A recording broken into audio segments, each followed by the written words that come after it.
Hello, everyone. We're back. Oh my God! After 3 weeks, 3 week break, we're having another episode of Ask the Drummer. 3 weeks, such a long time not to be talking to drummers. Really, I mean, I missed it so much, but we're here now, and it's. I'm so happy that our guest today has said yes to Ask the Drummer.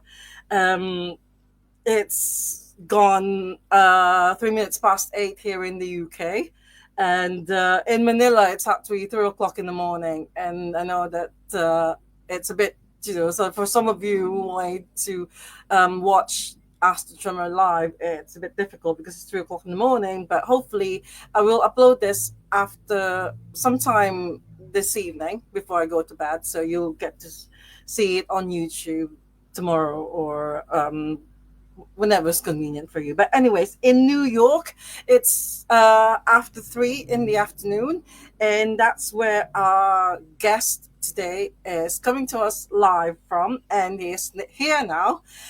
We have to make sure that we finish in an hour because he's got a lesson afterwards. So, my dear friends, please welcome, and I hope I say this correctly, Hampus Erman Froland.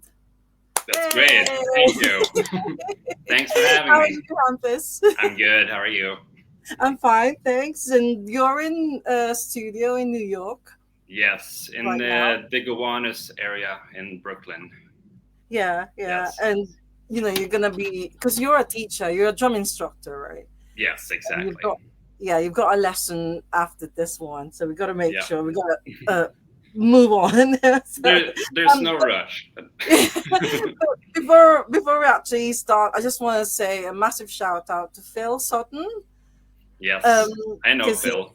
yeah, because he's the one who sort of like introduced me to you, and you're in a band with Phil as well, aren't you? Like Love Burns, you play Yes, drums. Love Burns. Exactly. Yes. Yeah, yeah. So I'm yeah, gonna, yeah, yeah. yeah. I Go got ahead. to know him when he was just having the Pale Lights band that he has, and then he wanted to do something a little different. So then he brought me into that, and Yeah, then yeah. I play with him off and on. But it's yeah, it's been going on for a few years. That band. And Phil is a drummer as well, so Exactly. Yes. Yeah. Really strict. is it difficult? So, like, if you're playing drums for him in Love Burns, and then Exactly. Yes. does he actually say, "Oh no, this is how you should play it," or he just No, lets? he's actually not super strict, but he knows what he wants. But if he says like, "I'll make it sound like the Birds" or whatever, then I Yeah. normally know what he wants. You know. Oh. Okay. All right. Well, anyways, welcome to Ask the Drummer. Thank you. Episode 171 is all about you, Hampus Erman Froland. Yeah, that's I have to ask you how to pronounce it. Good, all those umlauts, Yeah. it's Yeah. Yeah. Yeah.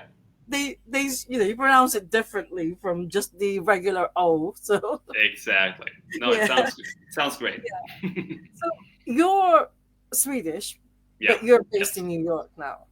Yes, exactly. For the past 10 years, I've been here. And before that, I was in Gothenburg in Sweden. I didn't grow But up there, but then I moved there in my early 20s, and then I stayed there until I moved here. and have you got like dual citizenship? Are you American and Uh, Swedish or I have a green card. green So, card? yeah, so I'm not dual yet. Maybe I should be soon. Yeah.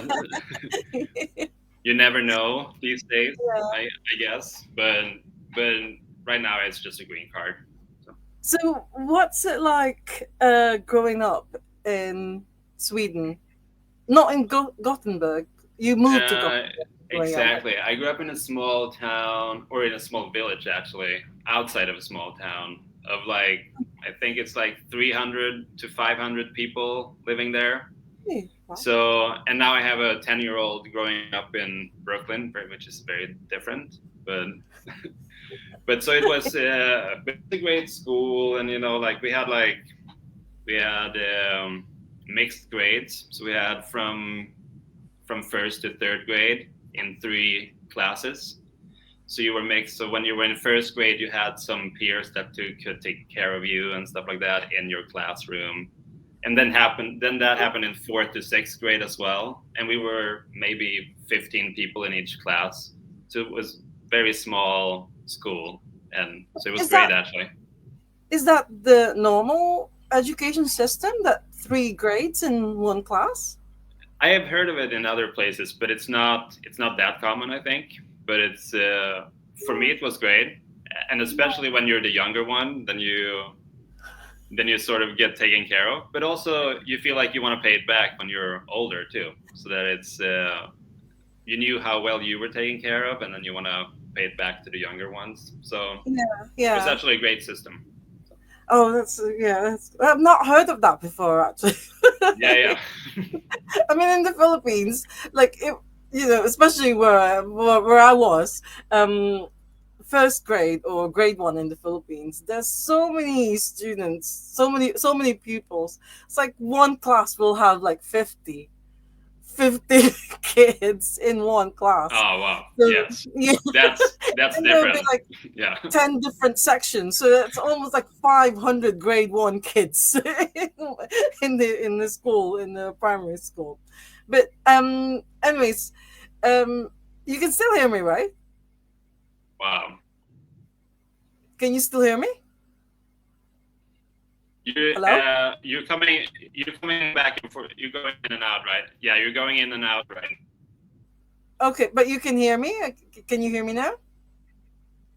I can now. I can hear you. Yes. Okay, right. You Okay, disappeared for a well, little bit, but now you're back. all right. Yeah. Well, Aiden O'Rourke is my tech support, and he said that sound and vision very good. But we had a bit of a technical Oh yeah, thing there good. earlier, so but it's okay now. So, is Yeah. Hampus a common Swedish name, or is that because it sounds unusual? I've never met anyone who's called Hampus. I've never heard of that name before. So, It's a fairly common name, more so these days than when I was a kid. I didn't know anyone named Hampus until I moved to the big city of 30,000 people. But called Hampus? but yeah, but there I also only knew one other person. So it's not super common, but it's more common these days. But it's like Yeah. it's from Johannes, and then it became Hans, and then it became Hampus. So it comes from Johannes in the first Oh, I place. see. You know? Okay. Yeah. Are you from a musical family? My dad was a punk band playing guitar, and my mom was a dancer. So there was always music around, but nobody really played when I was a kid. But there was always music on, like whether it was in the living room or in the car or in the kitchen or whatever. So our family just listened to music a lot. Yeah. And they took me to see shows too, which was a big deal. Like from early on, I went to a lot of concerts. So that was so that's sort of where the inspiration started, I guess, where it's sort of you see someone twirling a stick like far up on a big stage, and then you're like, What was your first gig? I don't remember the absolute first one, but I do remember like when this was in like 96, there was like three shows I saw around there where it was like, there's this band called Gyllene Tider, which is Per Gessle from Roxette, his Swedish speaking band before that. They had a reunion in 96, so I saw them, that blew my mind. And then the same year I saw in a small city in like small town, like a town fest in Sweden where my cousins stayed at, I saw Status Quo. And I was like, and the drummer had sort of like a hanging cymbal system, like a rack, like above the kit. He had like a rack with the cymbals hanging down from it, and then he would like hang in the rack and stuff like that. So that was probably influential looking back. Do you remember? Was it John Coughlin? I don't know who was the drummer. It was in Maybe it was someone else. '96. Yeah. Yeah, yeah, yeah. Because I And think then he left. yeah. Yeah, I can't remember who did it there, but then I had a cassette tape with all those songs that I just listened to over and over again. So Yeah. So, while it's not maybe, but sorry, go ahead though. Sorry. no, go ahead, say that. So have you always been drawn to the drummer, looking at the drummer or the drums? Yes, for sure. And Yeah? it's like, yeah, and I always like banged on pots and pans and stuff like that. I didn't start playing actual drums until I was 15, 16. But then, yeah, as long as I can remember, I just decided that I loved drum, or I just gravitated toward the drummer and the drums. Yeah. And I played guitar for a little bit and piano for a little bit, but it was not until I played the drums where it feels like home now. That's you, yeah. Yeah. So did you have proper drumming lessons or? I went to this high school, like music high school. So I started proper lessons in high school at the same time when I started playing, basically. But I also knew, like, I was into. Do you remember the Hanson brothers? Oh yeah, Umba. Yeah, Umba. So, and that drummer was. I had my wall covered with Hanson posters, and that drummer was left-handed. So I used to imitate him on the couch, but playing lefty. So then when I started playing, I was like, I'm actually right-handed, so I have to play right-handed. But I had sort of learned how to play things lefty. Oh yeah. Like Ringo Starr. Exactly. He's the most famous lefty drummer. Yeah. So shout out to Zach Hanson, I guess, for also teaching me things. Yeah. I can't believe I was like Bop. So have you learned how to play the drums in that song? Oh yes, of course. Yes, you gotta. Because he's really cute. He's the youngest one of the three. Yeah. Yeah, it's such a little kid and then playing the drums. Amazing. Yeah, so I guess my training comes from Bop, Whatever You Want, and like all the Kiss songs, basically. Oh like wow. That was the first. That's fantastic. So yeah, so you just feel at home with the drums, and even though you've tried to learn how to play the piano and guitar, it's always been the drums for you. For sure. That's amazing. Because you're a drum instructor, so do you think it's important for drummers to learn properly, or they can just teach themselves? And well, I think it's both. Like these days, people like I guess only like 10, 20 years ago, you went to a teacher because you needed to learn or you wanted to learn, and it's still the case. But now there's all of these things online, so a lot of people actually come in and they're like, I know how to play this song. Look at me, I can play this song. And then it's my job to sort of take them back down to the beginning, you know? Yeah. But I like that too, because then it starts with an interest in music and not just, you have to play an instrument, so we're gonna learn the basics. So if it starts with actually a musical interest and like I love this song and stuff like that, then it's way easier for me actually, instead of someone coming in not knowing at all what they want to do, you know. But do you have students who are like that? To just say, I don't know anything about drums, so can you teach me how to? Yeah, for sure. I mean, there's a lot of people coming in like that. But then when you try things out, you notice that you do know things about drums, and you do have a favorite song, or you know. Yeah. But it's always like with drums. I feel like it's always. That's why I love it too, because you can actually, if you haven't, even in the first lesson that people come in to do, you can play some kind of music, even if it's like the basic, even if it's just like playing on 1, 2, 3, 4 over and over again on the floor tom or something. You can make music instantly, which is what I love about it. And do you read notes, or is that included in your Yeah, lesson? yes, for sure. Yeah, But yeah. That's the one thing that it's a bit difficult for me to comprehend because with piano, of course they read notes, and there's always a piece in front of them, and then they play it. But with drums, sometimes you think, do they really need that? Now, how do you do the notes for drums? exactly. Well, I try to get rid of it as soon as possible, so that the notes are for learning, and then when we play, I don't want people to stare at the notes. So as soon as possible, I just want to leave them. But it's a tool to actually to learn things.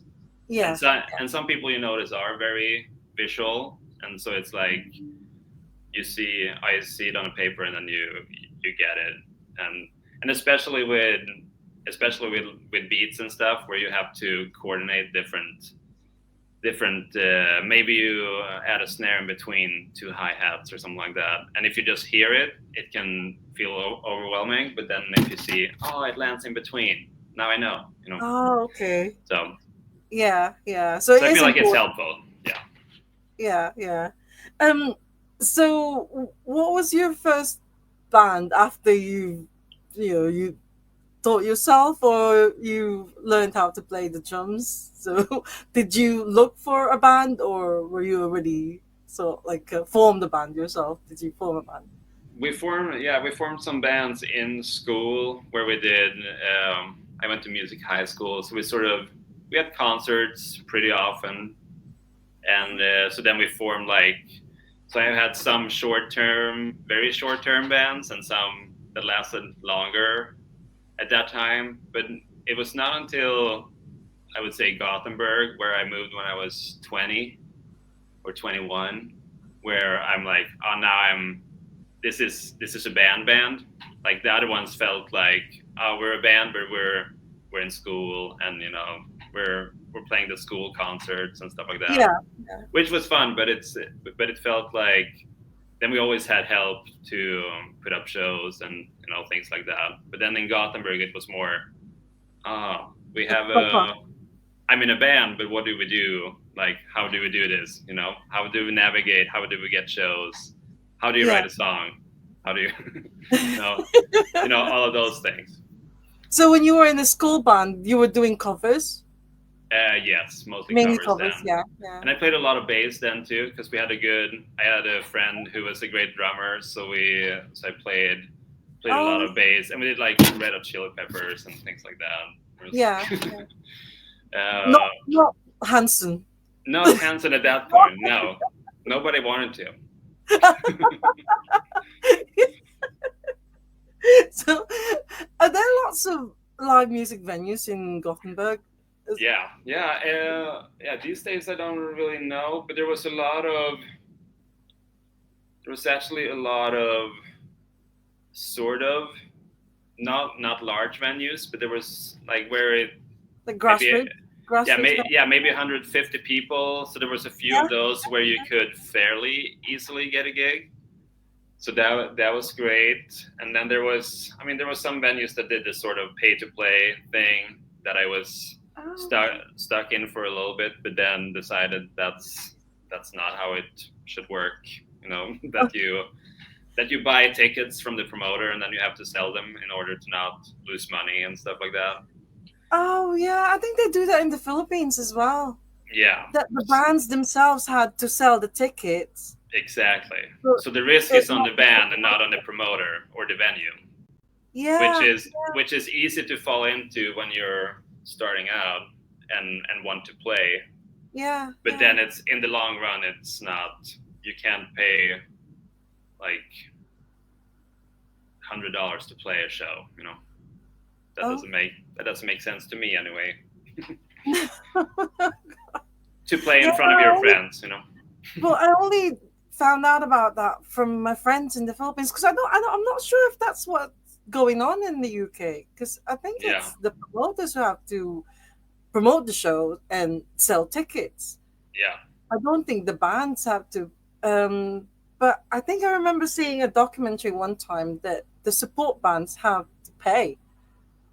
to Oh support yeah. the. Oh wow. This Yeah, is like yeah, exposure for the support band, especially if it's a big, yeah, it's a yeah. big band that's playing. Well, at So that level, it's probably maybe at that level, it's worth it for a management or something like that to pitch in money and stuff like that for PR and for things like that. But yeah.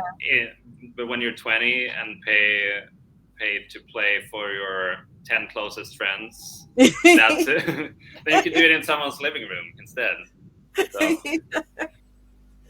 So how many bands were you in before you left um to go to New York and before you left Gothenburg? two. I was about to say too many, but it was good to be a member of a lot of bands. But I was more. I was a member of a few bands, but I was more just a hired gun type of person when Session musician. Yeah. exactly. So I would like that's the you mentioned Alpaca Sports before. That's one of those where I was friends with Andreas, the singer, and we played in another band together. But then he asked me to do play drums on his songs and stuff like that. But that was like I was never a member of. I've been playing with them now since then, which was in like 2011 or something like that. Yeah. So I'm always with them, but I was never like in the band. But it's like so it's a mix. I guess it's a blend of being a member and being a hired gun. I don't feel like I'm. Yeah, hired gun is a. I don't know if I like that. That's a session title. Yeah, exactly. But it's but that is what it is technically. yeah. I think if I remember this correctly, Stephen Morris from New Order, I think he wanted to be a session drummer, but then they got back together and started playing again. So Oh, yeah. you get more, I believe you get more work if you're a session drummer because you can be playing drums for any band that you like or every band that will ask you to do it. Exactly, but if you're just yes. in one band, then you're tied to them. And people always say that drummers are always needed too. So, and I feel like it's drummers everywhere, but people still say that, oh, we need a drummer, So it's, but yeah, I was always jealous of people that found their band early though, and was like, oh, this is what I'm doing. But on the other hand, I love being able to play with different people, and you see, play different venues that you wouldn't play if you were not in a rock band or not in a jazz trio or whatever. So yeah. So Alpaca Sports, they are a Swedish band.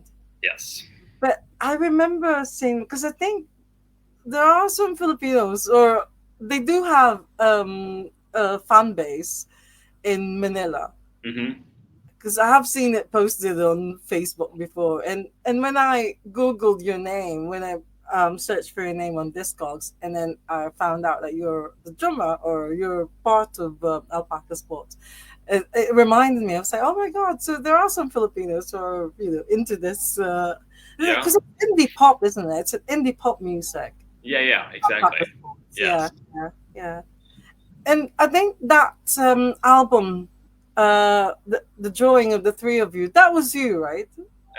No, that was not me. So it looks like me because we have like same hair and same glasses, but that's no. But so it's a core group of it's Andreas, who's the singer, and then Amanda, who also sings, and then the last couple of albums, there's been this guy Lyle, who's he was in Chicago, now he's in Portland.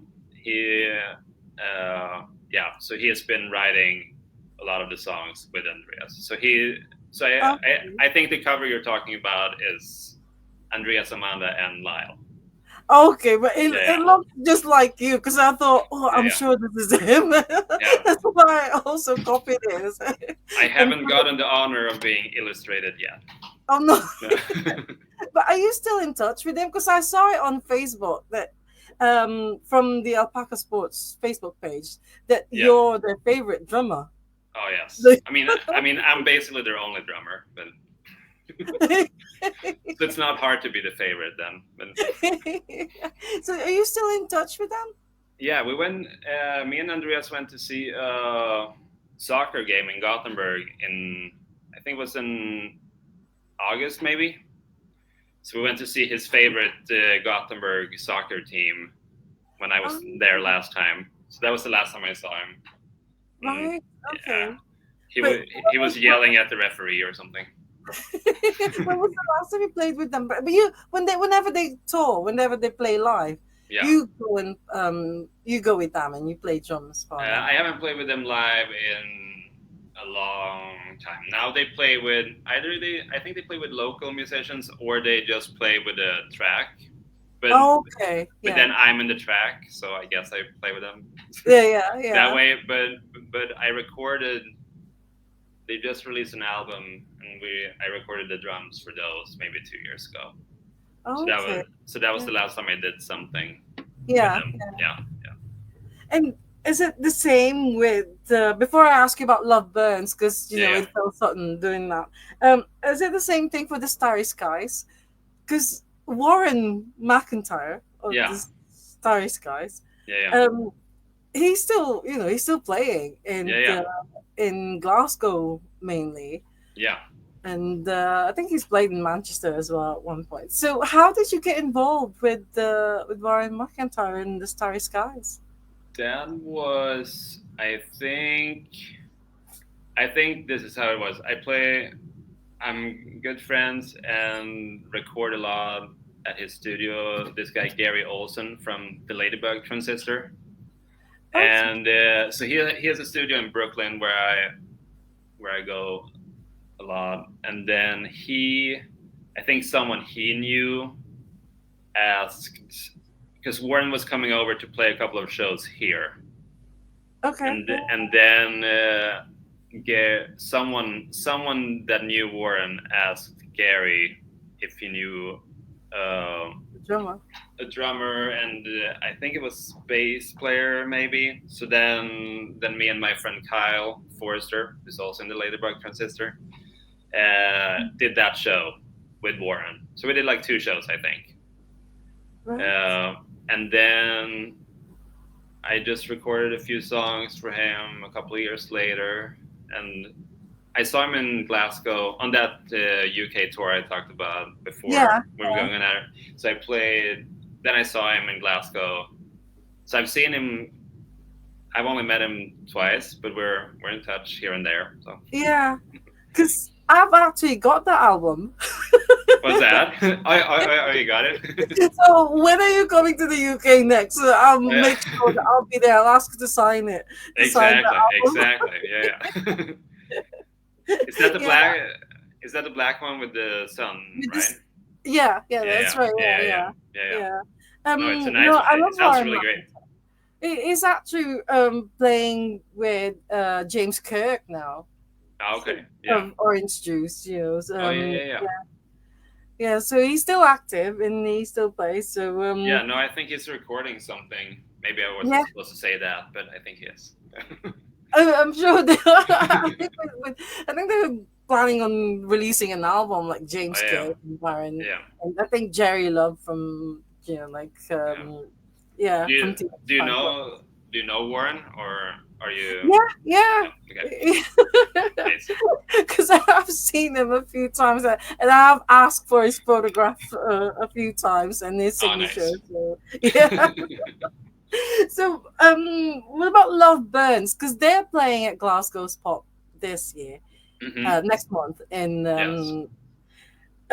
are you going with them or? No, I'm not. No? So, Lisa Goldstein from Pale Lights, Phil's other band, is playing drums with Love Burns. Okay. Too. Yeah. And how did you get involved in Love Burns? There was also, I guess, like a lot of things comes back to Gary. So that was also, I actually don't know how. Well, I met Phil at shows and stuff like that. That was part of that same circles that Gary is in and stuff like that. Yeah.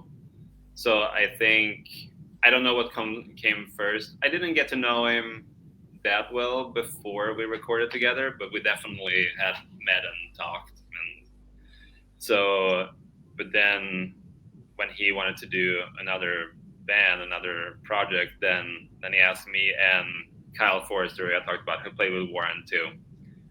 Yeah. So we did a record with us as a trio, and then overdubbing on that. But that's how it, and that was the first. I can't remember what it's called, but it's the first Love Burns record. And then and then COVID happened, and then we did like some remote things, like remote recording with Phil and stuff like that. Yeah. I'm really looking forward to seeing him next month in Glasgow. Are you going there? Yes. Oh, nice. I like going to Glasgow's pub. Yeah. I actually, it's so funny because you know what? I like having photos with the musicians. Yeah. And getting their signatures. But it's funny because one of the photos, well, actually not just one, but I think there are three of them with Phil Sutton in the background. And I didn't know him at the time, but my friend said to me, "Oh, that's from," because he was in Comet Gain.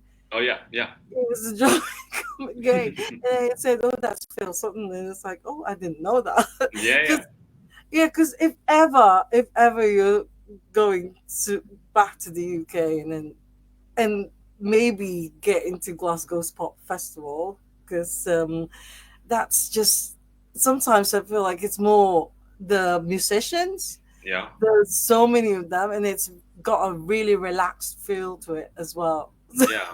No, I played the NYC Pop Fest, and I played the Berlin Pop Fest. So I think, and yeah, it's a special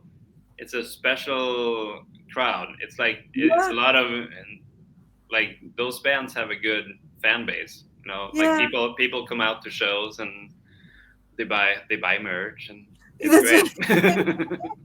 But what year did you play? Because I think 2016 when the Railway Children, I don't know if you know them, but the Railway Children played New York Pop Fest in 2016. Okay. But it's every year, isn't it? It's still going. Now I don't know actually. The last time I think I played it at least a couple of times, but the last time was maybe back in 2016 or something like that. Yeah. But yeah, I don't know if it's. I haven't heard about it in a while, so I don't know if it's still going here. But and it's like it's like different venues, but they're not exactly in one building. Unlike with Glasgow's Pop, there's only just one venue. Oh yeah, so you don't miss any acts or any musicians. Exactly. But if it's like different venues, then you've got to choose which one to see. Yeah. Do you get a pass for the whole festival, or do you just get a pass for one of the buildings? For the whole festival. So it's like a 2 day, 2 day thing. But there's another one that I go to that I really love. It's called Shine On, which happens, well, now there's one in March, and then there's another one in November. And that's also a brilliant festival, because I like indoor festival. I can't do fields. Oh yeah. You don't want to camp. I don't want to camp, and I don't want mud. No, it's that's for like 20-year-olds, right? Yeah. Or younger. Oh, younger. That's right. Yeah.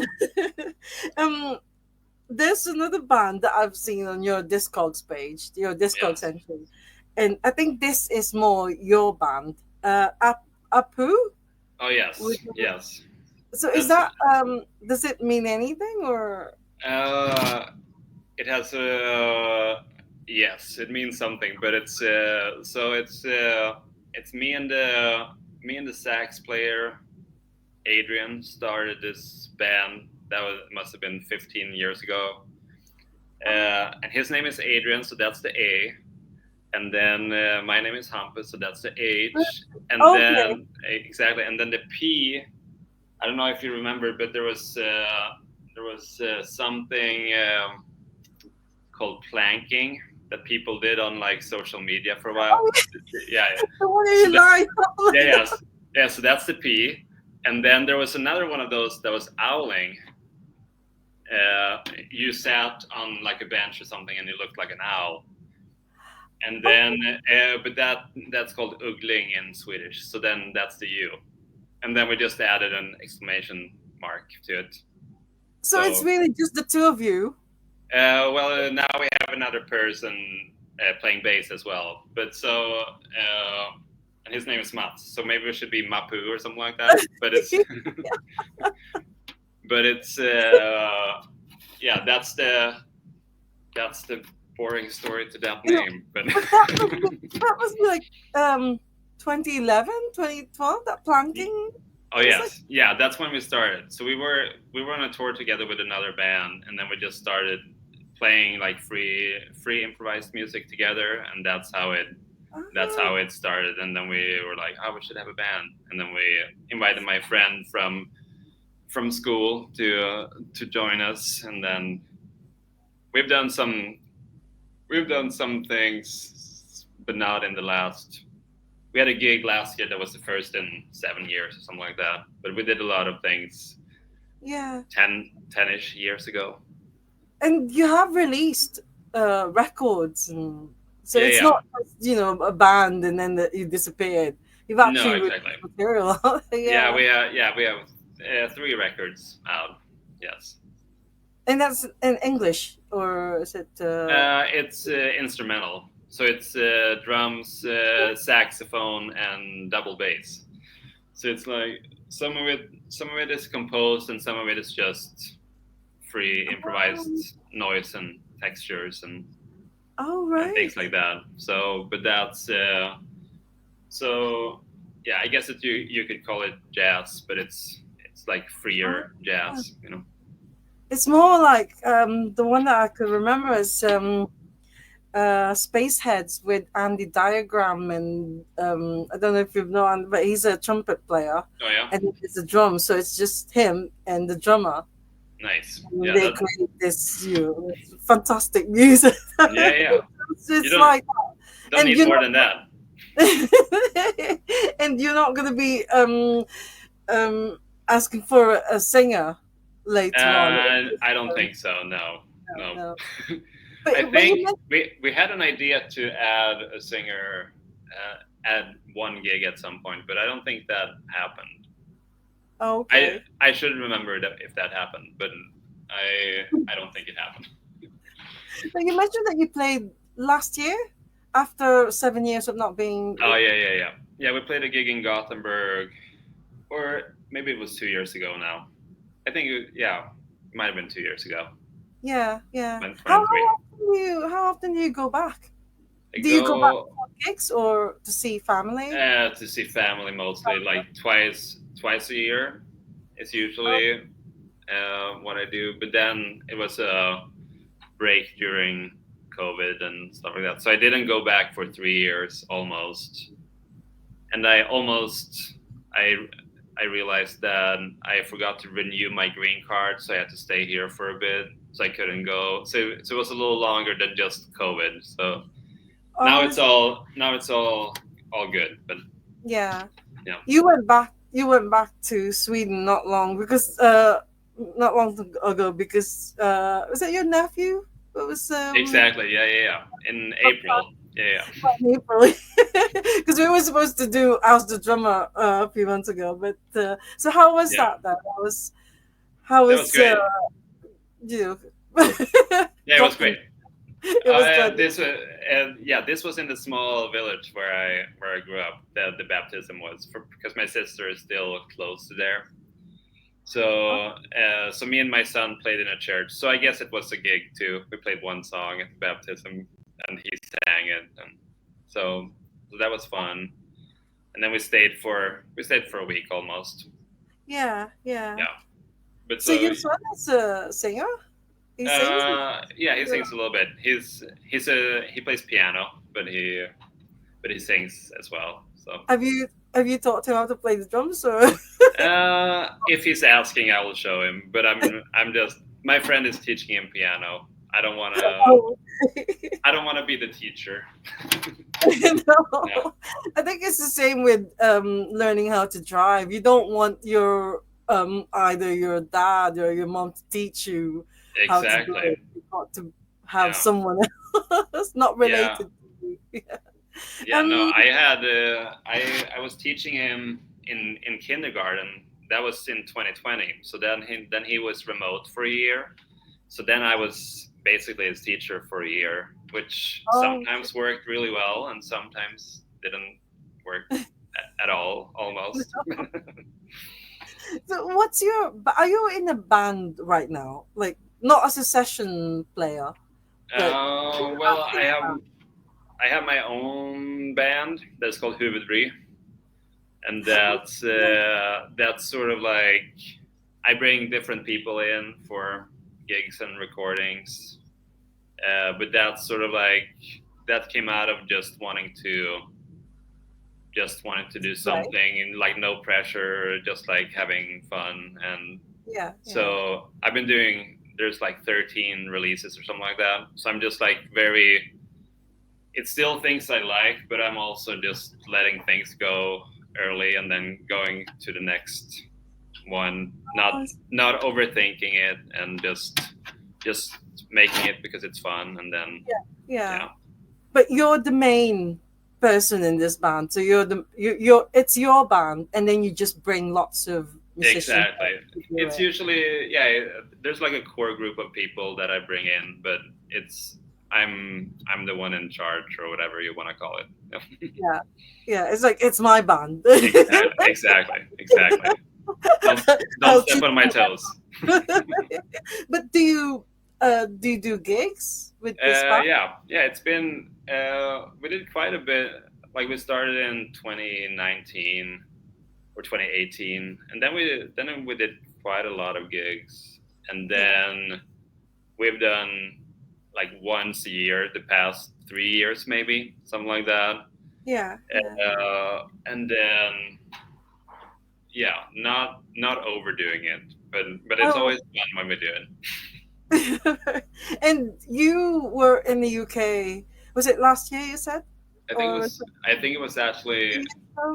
yeah, I'm mixing it up. I think it was actually 2022, and Okay, that's now yeah, 3 years after ago. Yeah, COVID then. But yeah, which yeah. band? Which band was it? That It's a did, band called Black Kids from Florida.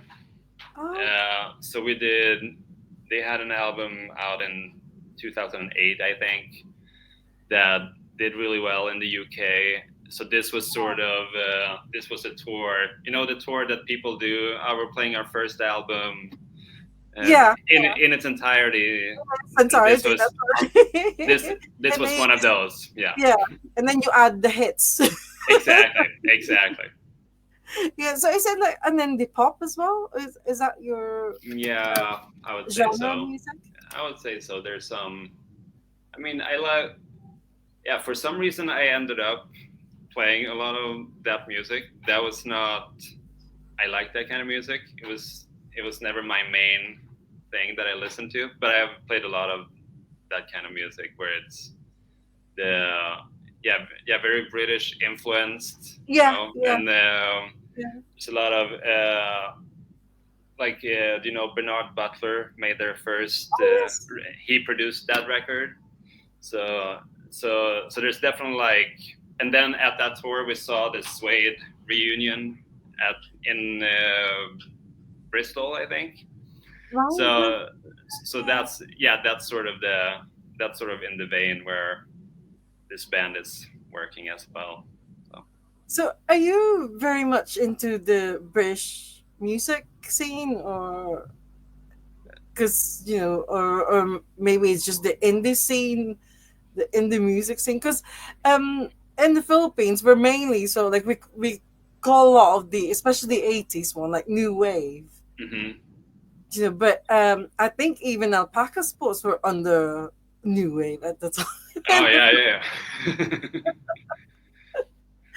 Although nowadays they would just call them indie pop or something, because it's Yeah, almost like there's so many of those indie pop festivals now. yeah, It's almost like they do like you said, Berlin, and then Madrid, Madrid, yeah. in Norway as well. They do in Barcelona and all those places. There was So one in the UK that I was thinking about. I can't remember. I never played it, but it was. I can't remember the name of it. Like big pop festival in the UK that I can't remember the name of now. is it indie pop as well, or? Yeah. No, that kind of music, but I can't remember what it's called. But do you know Good which story. where they do it? Oh, I mean Glastonbury or something. Is it No, Glastonbury? no. Not that one. Yeah, smaller than that. Yeah. But like still where people go from all over to see these bands, you know. Yeah. So indie pop has become your music, or the one that you so like play. Well, I do as I talked about before. I just now I'm a little bit more selective, but I used to say yes to everything. and then I sort of realized that a lot of those bands wanted me to play on their stuff, and then that I haven't gravitated myself toward it, but it's but that's a lot of I played a lot of that kind of music for sure. And do you still want to play bop? That's still my dream. But they have a drummer, right? And he's their brother, so they can't kick him out. No. Maybe I can play tambourine behind them or something. Yeah. So of all the places that you played in because I know that you played at the Deaf Institute in Manchester, and that's an amazing venue. Yeah. It's brilliant. The only thing that I'm not, because I like being at the front, so I can see the drummer. Oh yes. But it's too high. That stage is actually too high. You'll get a sore neck when you look up. It's too hard. Yeah, it's too high to play it too, because you feel like you're on a big pedestal almost. Oh. And it's like more than usual. It's nicer to be. I mean, as a drummer, you're sort of always a little higher up, right? But this one, it's you want to look sort of straight out at the audience rather than down. Yeah. Yeah. So which one is your favorite? So like live music venue, because you played London, Manchester, Bristol. Oh, yeah. You mean in the UK? In the UK, yeah. In the UK. It's a good question. I did. I'm so bad with names though, but I did play a theater in London that I really loved. I actually can't remember it, but I was touring with this guy Jens Leckman from Sweden, and we did a tour in 2012, and we played this beautiful theater. It was not the Royal Festival Hall, but it was called something like that. Oh, okay. Yeah. But it was beautiful. So is it like a big venue, or is it? Yeah. That was maybe it was like 500 seats or something like that. Oh wow. Yeah. I would say it was the same size as Royal Festival Hall, or something like that. Yeah. Before we came on live, you mentioned something about you did a show or so like a long show yesterday. So can you tell us more? Yeah, can you tell us more about it? Well, we had a recital for my students. Yeah, and I mean my friend have we share recital, so we had 19 songs with all the kids and some adult students as well. And I think I was on stage playing guitar or singing 17 of those songs. So I felt like I've done my Bruce Springsteen show for a while now. I'm done with that. So it wasn't just playing the drums, you were actually playing guitar and singing. Yeah. It was more like keeping the students company and having them play a song. And it ended up being like an hour and 40 minutes or something like that.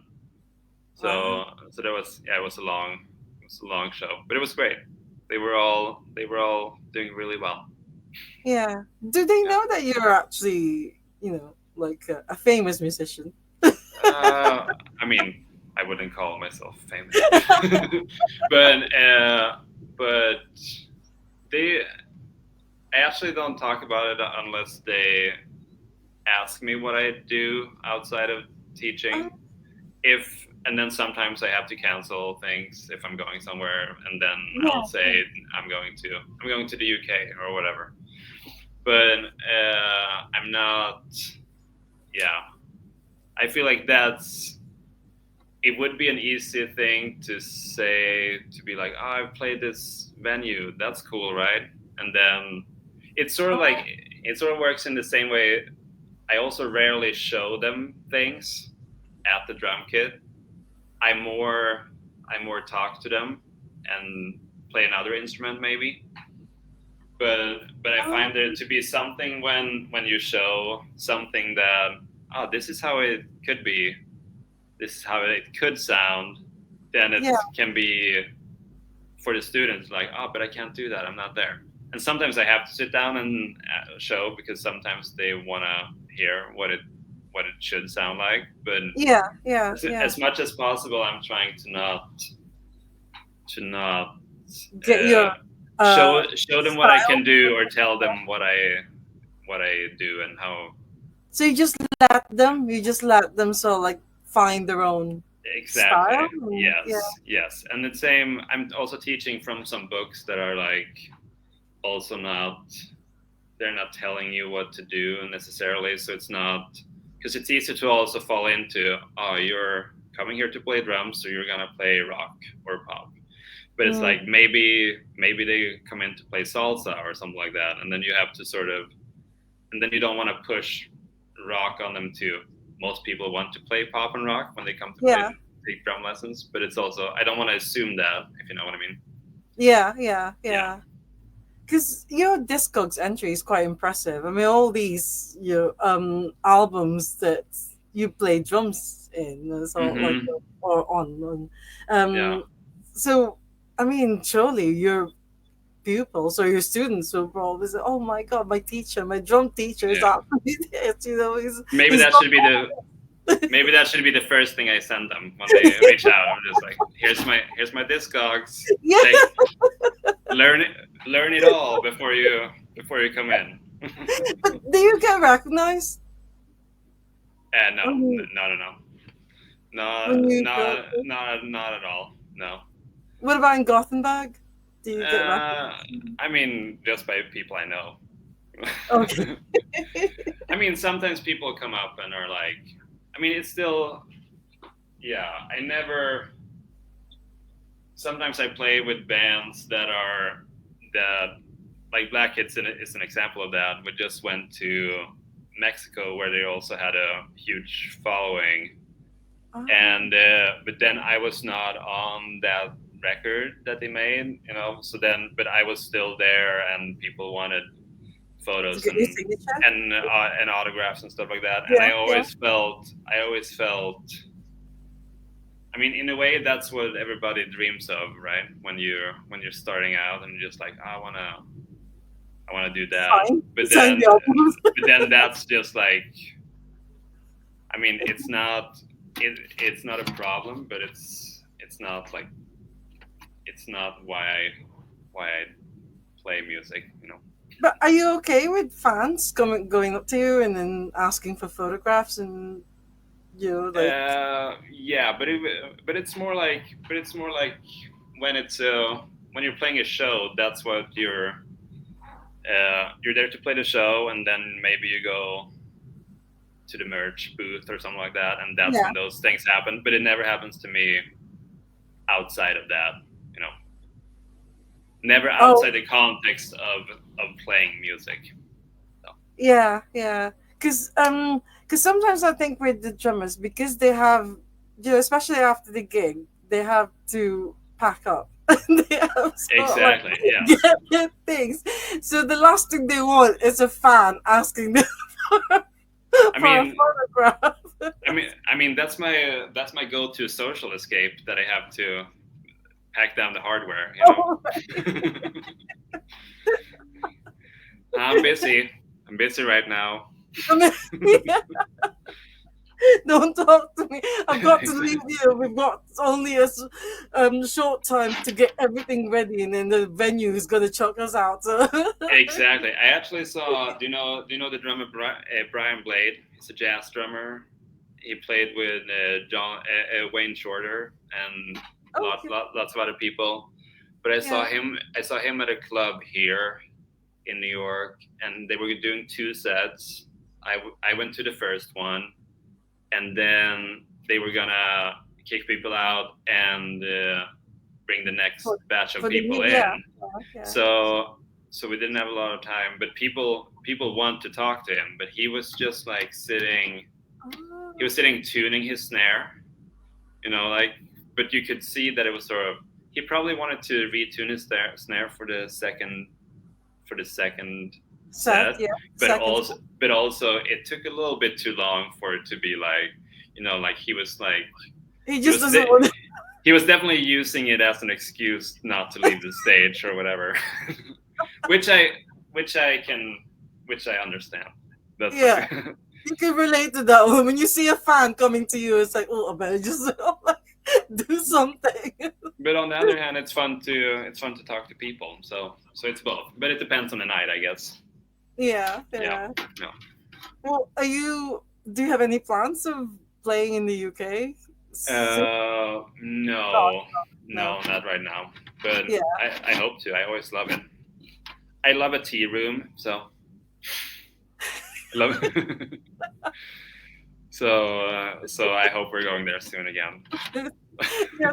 Well, I've got to sort of keep an eye out for it because it would be nice to sort of like get my, and then I'll see what you're doing. If you see me going to you, and then you might say, "Oops, I better just do something."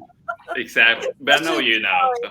Especially with my the Starry Skies album as well. I've got it Exactly. ready. You Yeah. need to find it. But I know that you're really busy. You wanted to do prepare for your lesson. Yeah. I've still got 4 questions I wanted. They're regular ones. They're only Yeah. sort of you. So first one, you were talking about like twirling and things. When you Yeah. seen someone do that. So do Yeah. you do it yourself? No, I always feel. I actually did when if I'm not practicing, but if I'm playing along to records or something like that, I do it as not consciously, but I'm doing it. I find myself doing it just as a part of the part I'm playing. But not when then you're on stage. I You think don't- when I'm on stage, it's a barrier I still have to climb, you know.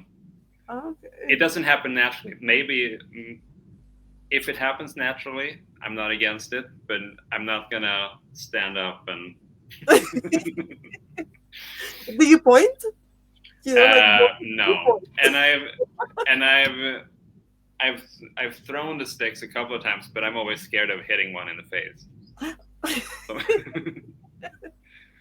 Or I remember someone saying to me that he threw it, nobody wanted to take it. oh yeah. That I mean that's worse. I rather want someone have nosebleed than not wanting the stick. You know. Well, next question: do you have any drumming heroes? Yeah, but too many. And sometimes I don't even know who they are. I just hear something that I really love, and then I can mention a few, but I would forget 98% of the rest of them. So. Yeah, the handsome But- kid. Exactly. If there's one, there's Zach Hanson for sure. Yes. But I do like a mix of. I thought about this recently actually, that I like virtuosic drummers who can do it all, but doesn't, and then they just play like a solid beat, and then sometimes you get the outburst of like, oh, now we're not to show your skills, but you're using it in a way where you like however much technique you have. I like when people just play the song or the music that they're playing, you know. Yeah, But I do like technical drummers that are, but not for the sake of technique, you know. But I love someone like Mo Tucker from Velvet Oh, Underground, where yeah, it's just, and that's amazing yeah. drumming to me. And like Jackie Liebezeit from Can is a big one for me. Oh, Uh, yeah, yeah. that's sort of like repetitive, ongoing, just like. But then I love drummers who just like make noise and they touch a little chime for half an hour, and then and I love that too. So. Yeah. Do you have like a just the basic setup, or is it like loads of different things It's and a bit cowbell? no, it's a basic. Like most of it is based, like a Ringo style kit. Like Yeah. the 4-piece and the two cymbals and the hi hat. But then I play like with my own band, for example. That's a lot of. It's like a freer sort of like we jam on. It's usually like a bass line we have going, and then we jam on top of that. So then I add some wood blocks or some like some weird sound here and there that I like at the moment. Cowbell? Do you have cowbell? I have cobbles. Loads of cowbell. I have too many. Like I've given myself a rule that I can only collect things that makes sounds.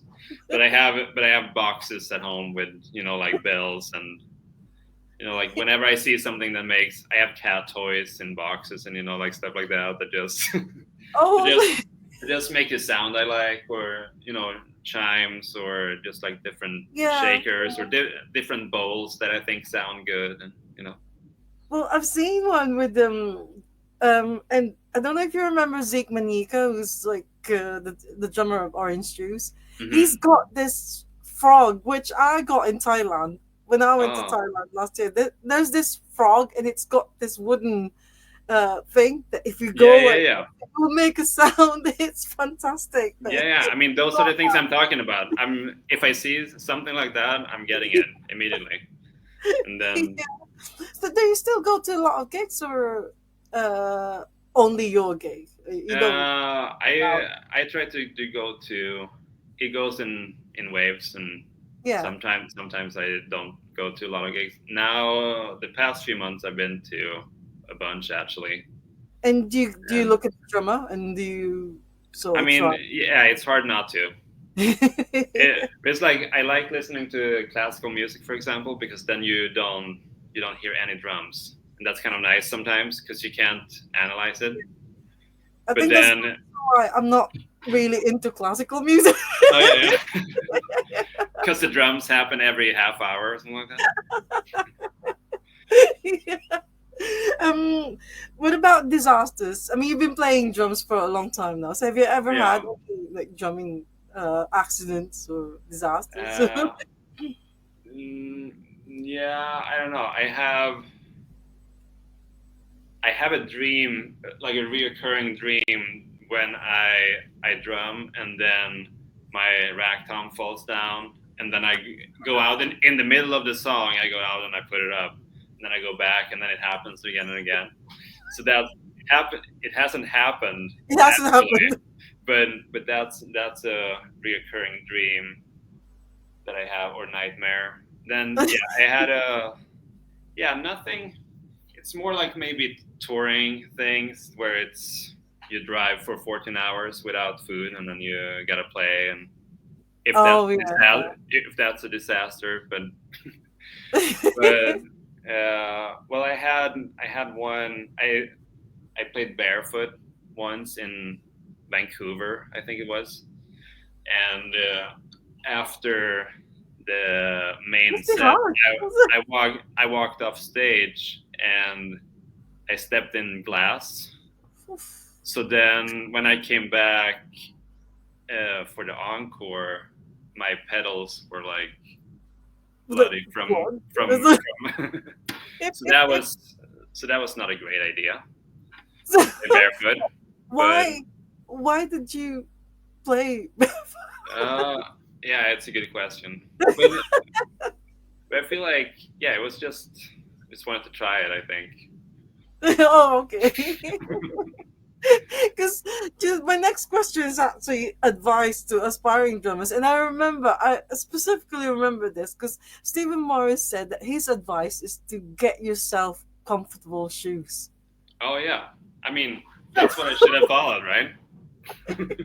So I'm just wondering, why did you play so like without shoes on? Exactly. No, I guess no. That that is a good one. Comfortable shoes. I don't know if you know. Do you know this drummer Dave Weckl, who was like a fusion drummer? He made some in the '90s or something like that. He made like a drumming shoe. I don't know how popular it was, but it was like this is a shoe made for drumming. But Really? Oh, I think like yeah, I think like comfortable sneakers is probably the best. Like but I heard Levon Helm. Do you know Levon Helm from the band? yeah, yeah, yeah. He talked about that you should always drum in cowboy boots. Oh, So so what would be your advice of being a drum instructor? uh, hmm. Uh, should have thought about this before. Uh, no, but I think that's what I was gonna say before too. Even if I like these sort of like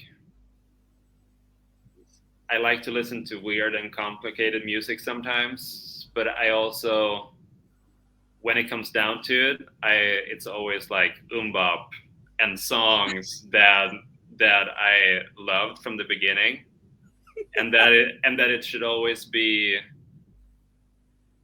the goal should always be to play music and not to be as a great drummer as you can. Yeah, Or while I'm inspired by that too, and I practice a lot, and I love practicing. Actually, I know yeah, yeah, a lot of people don't love practicing, but that's one of my favorite things to do. But it should always be, it's always just a tool for playing the music that you like, and even if yeah. that's super complicated music or just a song, but I think that's just You got to enjoy what you, listen yeah, enjoy. listen to music, like music, and then that's then the rest will sort of Yeah, but then also yeah, practice a lot, but there's a lot of ways to practice too, it yeah, doesn't have to be listening to 3 records in a day is also practicing, I feel like. yeah, So yeah. yeah, Oh, thank you so much, Hampus. And I of really course, hope yeah. you can find some musicians who want to do umbop with you. So yes, if not the actual Hanson, I will make my own Hanson. Thank you so much. Yes, And you have.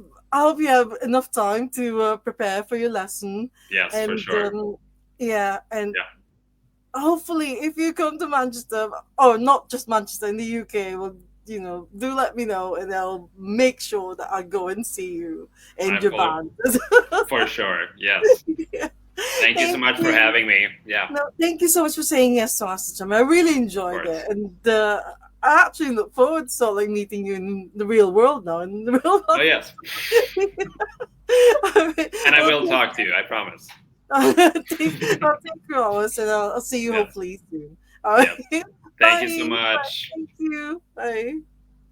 Oh, thank you so much, everyone, for joining us. I forgot to say that Aiden said it's interesting to hear about how you teach drums, which is absolutely true. So, yeah, I'm so glad that we're back, doing this, and we're gonna be doing another one next week for sure because the drummer, the guest, has already said yes to it, so he's confirmed that he's gonna be here. So, thank you all so much. thank you, Hampus Erman Furland. I hope I said that correctly again, but because I'm, being a Filipino, it's really difficult for us sometimes to pronounce all these European names. But yeah, good luck with all your projects and the bands that you're in, and hopefully someday I'll get to meet him here in the UK, because I don't think there's any way for me to go to America right now. So, but yeah, it'll be easier for them to come over to the UK, and then wherever they're playing, I could just go there, London or Glasgow, wherever. But anyways, thank you all so much. And as always, love music, love life, love drummers. They're so awesome. Thank you so much, Hampus. God, I miss saying that. I know I do say that on Facebook a lot, but I miss saying it, in front of everyone. So please come back again next week. And yeah, that's all for now for me. So I'll see you soon. Bye for now. Bye.